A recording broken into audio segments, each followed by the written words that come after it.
So after the 0-2 start, I think we could actually drop the league because it's not really worth it. We cannot earn any chests now, or I think maybe 3-2 gives a single chest, but still probably not worth it. But and we can also get 100 play points back at most, but I think we still do one more and see if we can get a game in, because I mean we just don't only play for the chests but also to learn.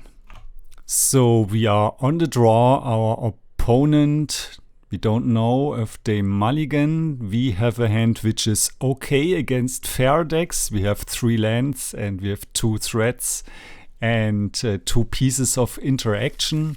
So let's keep it. Yes, opponent keeps 7.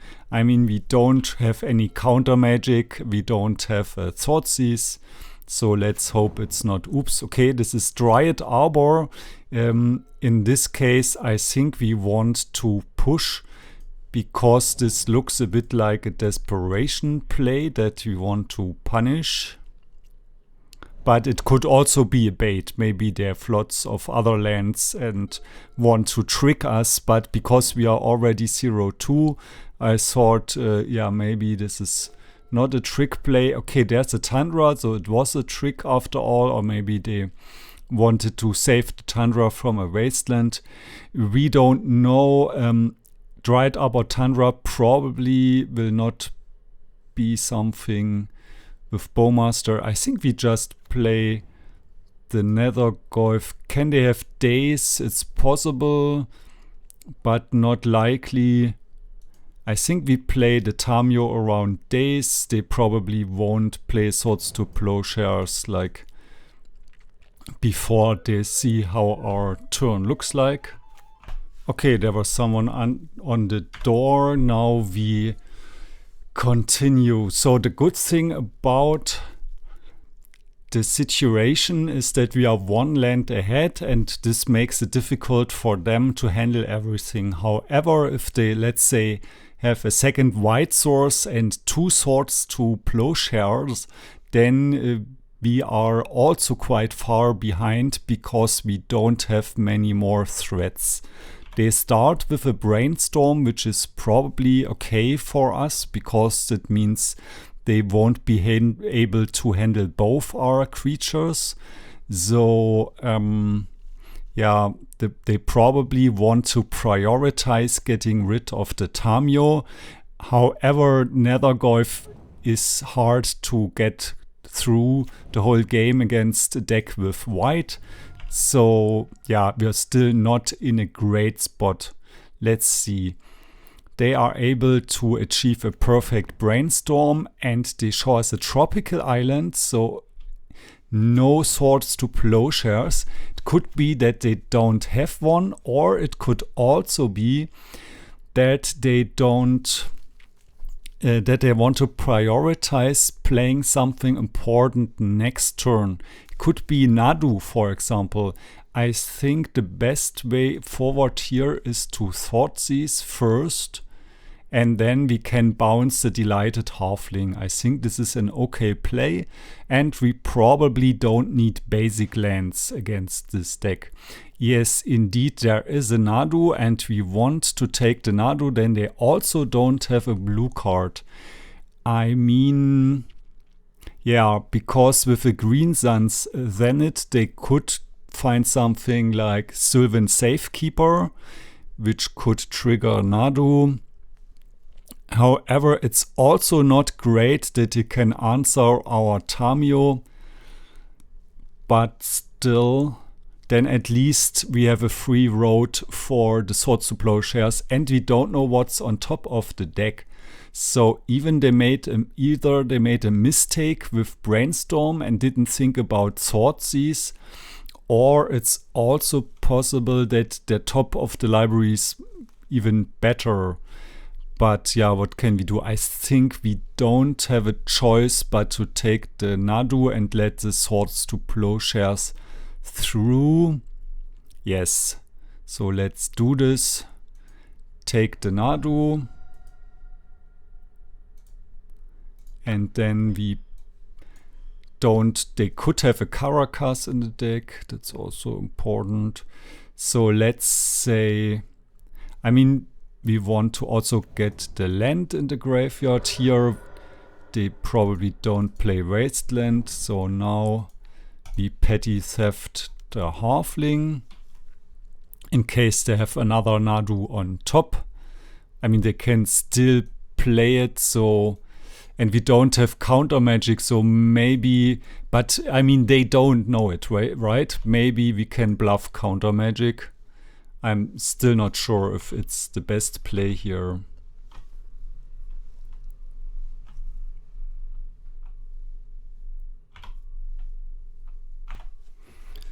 So what can they do now? In any case, if they have another Nadu on top, so they replay the Delighted Halfling. Maybe they are scared that we could have a Daze or something, but then why do they play it in this order? Okay, they still play around Daze, and now they probably want to use Swords to Plowshares on our Tamiyo, and then unfortunately it goes into exile.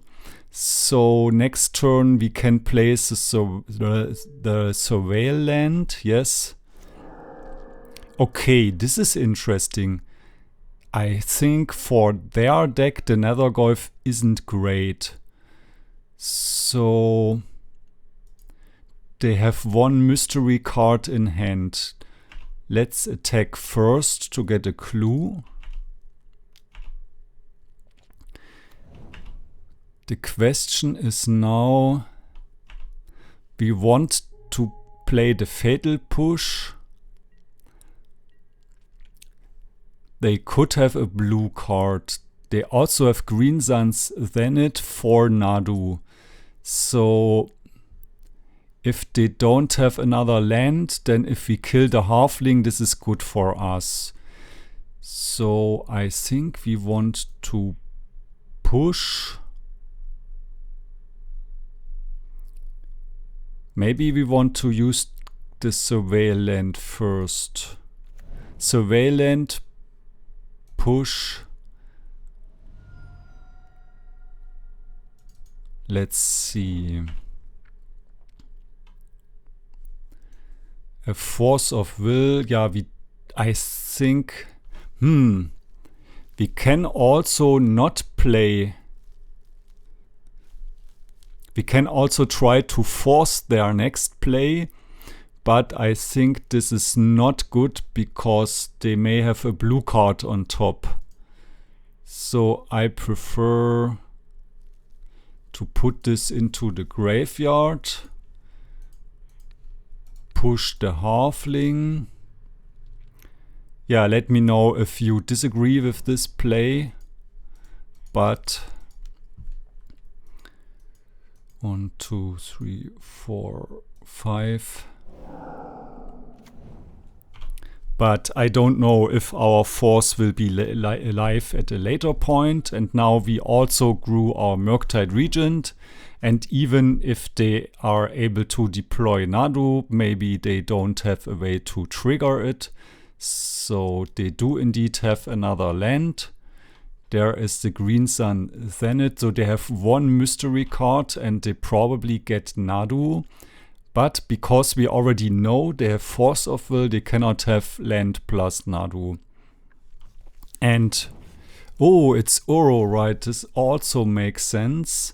Now we are incentivized to find something like, I don't know if a Wasteland even works. I think a Wasteland is still good because Plains doesn't help casting Uro. Oh, we also have a Fatal Push. I don't know how good this will be, but let's attack first and then we can actually flip Tamiyo. The problem is, no, and then we still have a clue token which could be relevant later to trigger the revolt. Okay, let's see if we can top deck a Wasteland. No. Let's see if we can top deck a Wasteland now. No. We uptick Tamiyo, and we can also play the other Tamiyo. And now we have to take care not to accidentally flip our second Tamiyo, and they will be able to get back Uro and draw one card, and they probably have a blue card then. So this is pretty dangerous territory. So we are not sure if the Fatal Push actually comes through because of the force, but because we have Tamiyo, we could actually get back push. So let's just 6 here to save time. And we can already plan our next turn. So we have 5 mana available and we can play a Brazen Borrower. They will now go to 14 and we can attack them down to 7. And then they go to 10, which is exactly that to a Brazen Borrower. So the question is, yeah, we first want, do we want to crack the clue token? I think yes. So let's crack the clue token. There's a Brainstorm, which we don't want to play. So, the problem is, yeah, maybe this was incorrect because we can attack first anyways. But the problem is why the crack of the clue token maybe was not great is because if they force our Fatal Push, then we cannot play the Brazen Borrower. Okay, let's push Uro. This should, the clue token should turn on Revolt, yes. Okay, now we can play this one and fetch basic Swamp and play the Brazen Borrower. Maybe we want to actually play the Brazen Borrower in their upkeep. However, but they can hardcast the force, but they are dead on board to a hardcast force. The thing is, if they do have some kind of, yeah, we let this through. If they do have some kind of board wipe, then we don't want to overextend. That's why I don't want to play the Brazen Borrower now. Now they also are out of a hardcast force. Could they play Supreme Verdict? They have double white and double blue. Yes, the question is if their deck plays Supreme Verdict. They showed us Delighted Halfling and Nadu and Dryad Arbor. So I think their deck is not incentivized to play Supreme Verdict. So maybe we should have played the Brazen Borrower. However, they are also dead on board right now. But if they have a Swords to Plowshares or they find one, we could react with a Brainstorm, but this would flip our Tamiyo. Maybe we could also pop the clue token and see if we can get a force. We have 3 forces in our deck and 40 cards in our library. So the chance is around 1 in 13 for us to find the force of will with the clue token. So I think it is safer to play the Brazen Borrower end of turn. But I think the chance of them having a force, a blue card for force of will is also quite high. So what will this be? Now I think actually it could be worth it to play the Brainstorm even, but wait a minute. What will they even get? I mean, if they draw Nadu, they have to jump block and then we still hit them. Yeah, I think we just we just let this through. And then they cannot block with Tamiyo. I mean, they cannot block our Tamiyo. Okay, it's endurance. Does this change anything? Now we could grow our Murktide by playing the Brainstorm, but I still do not want to play the Brainstorm. I think we still want to play the Brazen Borrower. So, do we want the Polluted Delta in our library? I think no. So let's let them resolve the trigger first. This grows the Murktide Regent. Now we get basic island. They probably don't have main board carpet. And we can even try to win this turn. But they probably have the force of will anyways. So I don't think it is correct to do crazy plays here. So let's just sack the clue token, which is the second draw. There's a Nethergoyf. And we just attack here.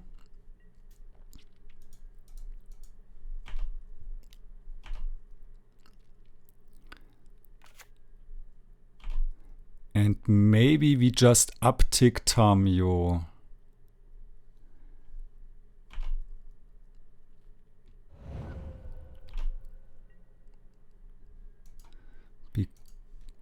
And now the next turn will be very dangerous for us. Yeah, let's assume that they don't, but yeah, we could brainstorm into force blue card, but we already have a force. We could sacrifice the clue token and then brainstorm into force blue card. So I think we don't want to deploy the Nethergoyf here, because if it gets desperate that they threaten to play Nadu and Nomads encore, and we already know about the force. So let's sack the clue token here in case we draw Orcish Bowmasters. No, we don't. Okay, and now we have to be careful that we don't flip our Tamiyo on an accident. But this is a pretty clear situation because of the brainstorm. So in an emergency, we could now try to find one of our two leftover. But the force of will is now back in our deck because of the endurance. So I don't even know if the endurance was that great for them. But maybe I should also have played out the Nethergoyf. I'm not really sure.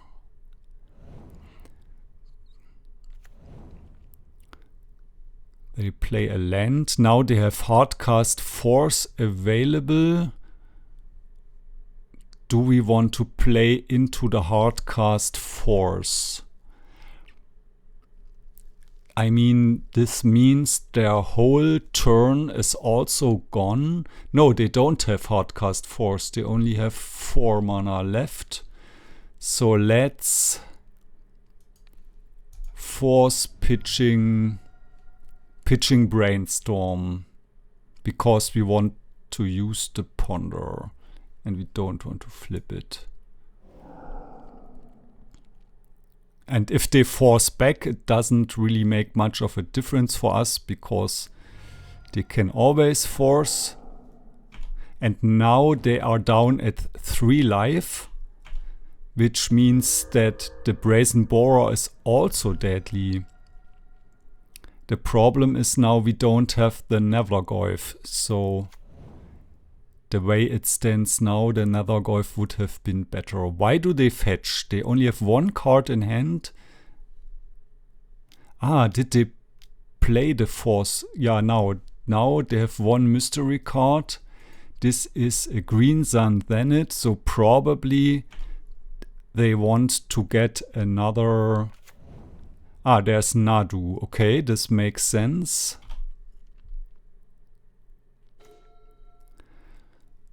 Now we have one turn to find removal for Nadu. So let's... and then we can just win. There is the Fatal Push. So... yeah, I think this is just a really clear win here. They don't have cards in hand. We trigger Revolt.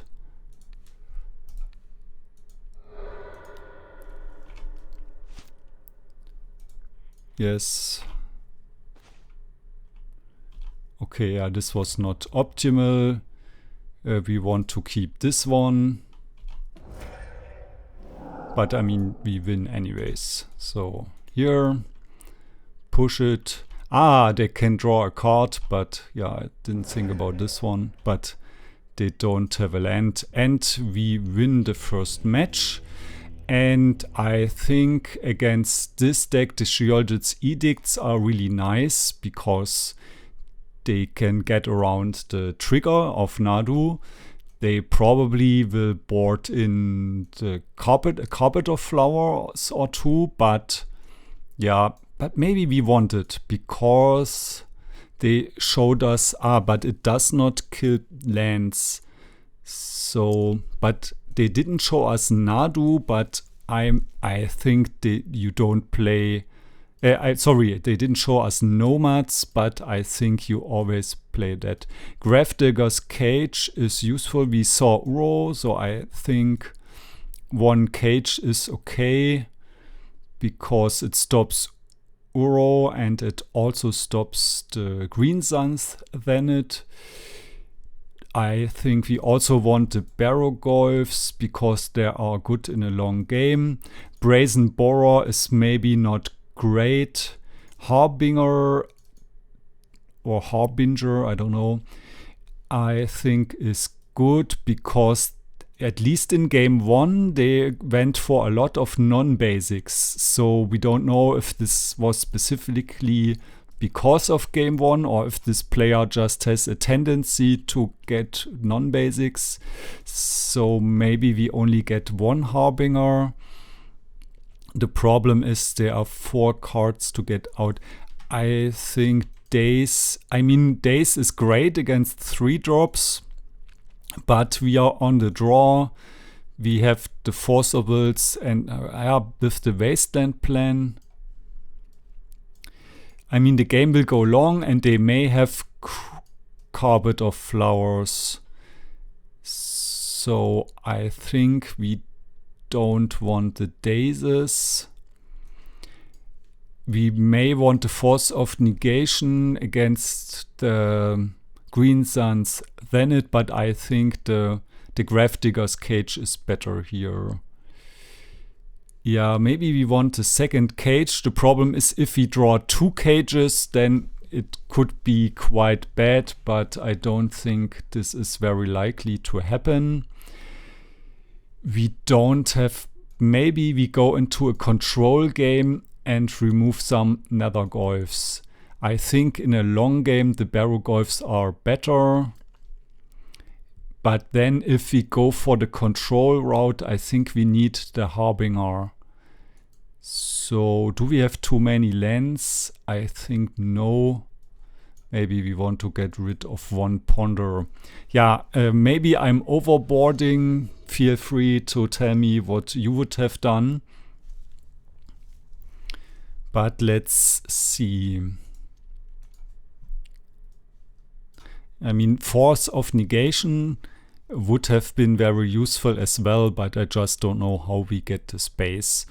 I think it's really good to have 4 Orcish Bowmasters. Thoughtseize is great if they play lots of mana dorks, then they don't have much actual business cards and they have some key cards like Nadu to catch back up, and if we can Thoughtseize one of those few business cards. But actually they also have a high threat density through the Green Suns Zenith. So yeah, the Grafdigger's Cage could come in handy here. And this hand is great. Our opponent also keeps 7 cards. We have 12 minutes on the clock, so we have to play fast. And if they play turn 1 creature, we just want to push it because we want to further our game plan and sort these later. Yeah, there is Green Sun's Zenith number 1 for Dried Arbor, and we bolt the bird or we push the Dryad here. So I think we want to get basic Swamp at some point because of a potential Harbinger, but this is not the point. So, and we see they are still playing out non-basic lands. And we could also have played Wastelands to potentially cut them off blue, but I don't think this is correct. Now, yeah, they get a perfect Brainstorm. Next turn we probably want to Thoughtseize, but at some point we also want to deploy a threat. So I think let's play the Wasteland first. This means we cannot react. Yeah, this is maybe I think they don't play Daze in this deck. So maybe playing around Daze isn't great. And they show a lot of cards that are really good against us, but they don't have the lands to back them up. And also they didn't have a shuffle effect with the Brainstorm, so it seems they are Brainstorm locked. So let's just take away the Brainstorm and waste their land, and then we may be able to cheese them out of the game. So now we want to follow up with a quick threat. Or Harbinger could also be useful. So I think both Force of Will and Tamiyo are excellent here. They do have a Swords to Plowshares, but I think they should still be Brainstorm locked. So we want to find the Tamiyo here. Wasteland, Force, Tamiyo. And the Tamiyo could then lock up the game. So we play Underground Sea Tamiyo. And next turn we can play Basic Swamp and Harbinger. And hope they don't draw basics. Okay, so let's do this. They could have Force blue card now, but no way for us to play around this. Now we also cannot waste, so it may be possible that this play is beneficial for our opponent if they draw lots of lands, but I think it's more likely, yes, and we win the match.